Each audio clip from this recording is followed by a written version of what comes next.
South African squash takes centre court as the country's best junior and senior players gather in Cape Town for the 2026 Growthpoint SA National Championships. The event brings together the top 8 players in each division, showcasing the depth of talent across the sport. To discuss the significance of the championships and the future of squash in South Africa, we have roped in Squash SA President Blaar Coetzee. Blaar, a very good afternoon to you. Welcome to Week Ahead. Thank you so much for joining us. I want to get straight into it, Blaar. Just speak to us about why the Growthpoint SA National Championships is regarded as the pinnacle event on the domestic squash calendar. Good afternoon. Yes, so it's the culmination of the whole year's squash for the individuals. We start early in the year with the regional tournaments all over the country where our players play in 8 regions.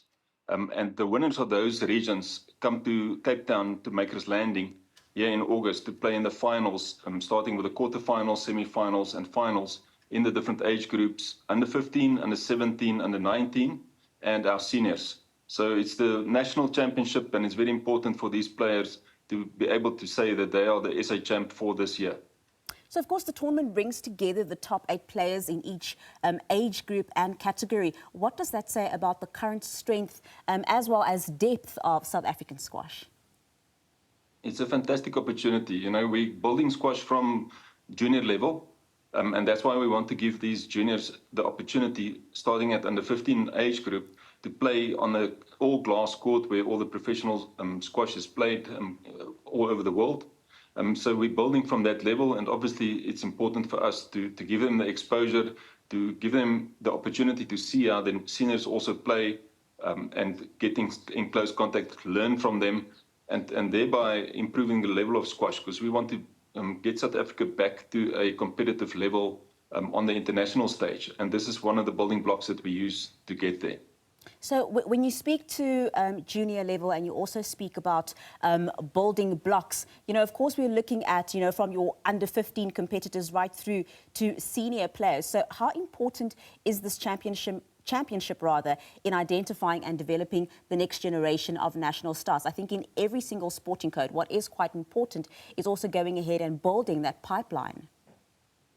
Yes, absolutely. So we try to encourage mass participation at the regional level, and out of that, eventually the elite athletes will come forward, and it's then the focus shifts to the elite development, because the high performance that we need out of those athletes is completely different than what your general participant needs. So we need to identify them and then develop a pathway to grow them, coach them on the next level, and give them the opportunities on an international basis to eventually represent South Africa. So we recently had our team returning from the Junior World Championships, and that's up to under 19 age level. And in December, our senior team will go to represent South Africa and South Korea in the Senior World Championships. And all of that comes out of these type of competitions or tournaments where we eventually get our top players and we have to select. So after the finals of this coming Saturday, we will also announce the SA team that will represent South Africa at the World Championship. And just speaking to that, Blaar, you know, I think a sport like squash, it's still seen sometimes as an elitist sport. So how has participation as well as competitiveness evolved over the years? Are you seeing more participation? Yeah, we desperately trying to grow the sport, and I think with the fact that we now have Olympic inclusion, that helps us a lot. It suddenly throws a different light on the sport because it's a channel or a pathway to get to the Olympics, which I think is everybody's sporting dream. Obviously, we have historical disadvantages where facilities were mainly developed in the, let's say, in the white areas and the regional high-income areas. And the facilities can be quite expensive, so it's difficult to roll that out on a wider scale. But we have all kinds of development programs throughout the country that aim to involve a broader profile of player in the sport. And I think that is with the help of sponsors like Growthpoint. We've got the Growthpoint Superstars program that they sponsor development projects all over the country. And we've now seen in this past year's interprovincial tournaments that we've had, I think, over 30 players from those development programs participating. and we see some of them at the nationals as well. So our development programs is bearing fruit, or are bearing fruit, and I think we want to build on that as well. Obviously, it's not so easy, but we want to make the sport more inclusive, and we will roll out more programs to do that as well.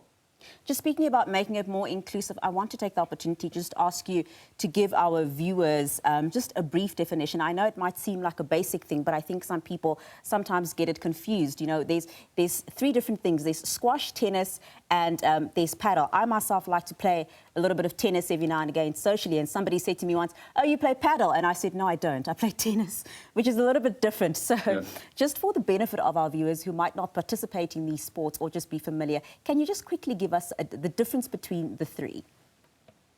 Okay, so let's start with tennis. So tennis has a court that is quite big, and the two players that play against each other are on opposite sides of a net, and they need to hit the ball over that net, and the ball needs to still land within the court on the other side that's marked out. And then they play the points, and whoever hits the ball past the other player, and it bounces still in the court, and the other player can't get it back, that player wins the point. So that's basically two sides of a net, and the same goes for padel. So I'll come back to padel just now, because I think padel is kind of a hybrid between squash and tennis. In squash, there's a room. You play in a room, under a roof, and there's a wall that you have to hit the ball towards instead of a net. So the ball comes back from the wall, and both players are on the same side, or in the same room playing. So that makes it a little bit more complicated than tennis, because in tennis your movement is not in any way restricted by your opponent. You're on your own side of the net.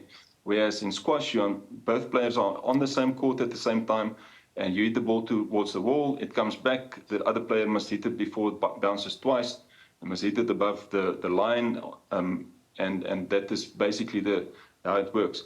You can also hit the ball against another wall first, as long as it doesn't go onto the floor before it hits the front wall. And that is what makes squash quite interesting, because you can use all different kinds of angles.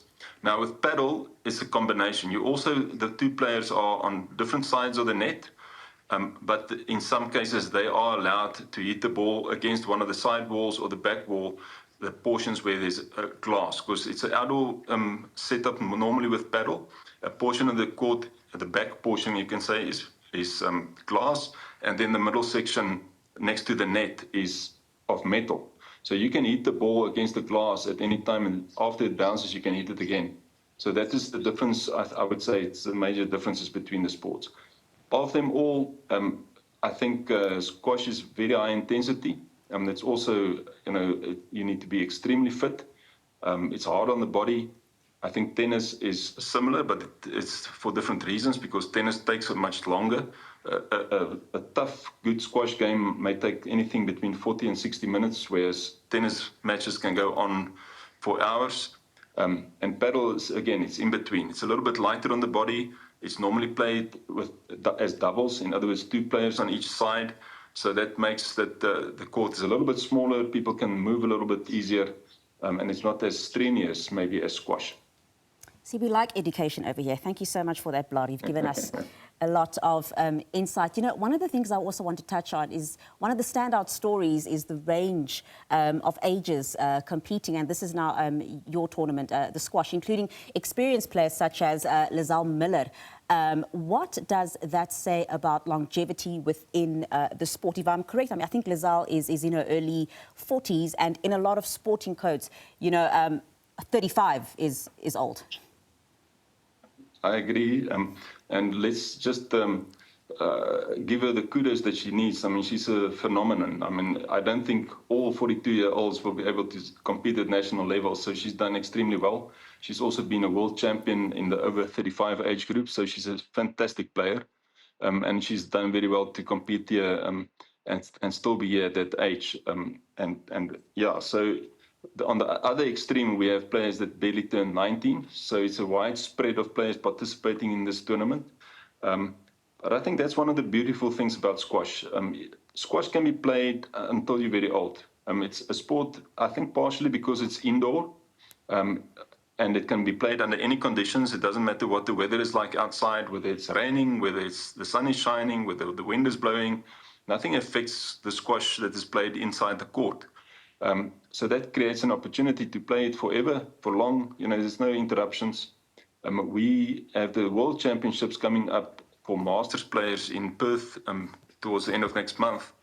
And the oldest age group is 80 to 84. So that is just goes to show squash is a sport for all the ages. In this case, when you look at the younger players, people like Lazelle competing against the 19-year-olds and so forth in this type of competition, obviously it's tough on them. Playing, they have to draw on all the experience and all the tricks that they've learned over the years to still be competitive. And again, well done to those players who can hang in there. But I think if we look at some of our young upcoming stars, what we are trying to do as Squash South Africa is to develop the juniors to such an extent that they can make it impossible for the older players to hang on so long. Because let's all agree it's more healthy for the sport if the younger players dominate the sport. With all respect to the older players, but if the younger players come through and the 25 to 30 years old, I would say maybe not even 35, if they are your top players, then you know that your sport is extremely healthy. And yeah, we need to build on that. Thank you so much for that. We're going to have to leave it there for now. I literally could chat to you about this all day, but thank you so much for that. That is Squash SA President Blaar Coetzee chatting to us ahead of the Growthpoint SA National Championships.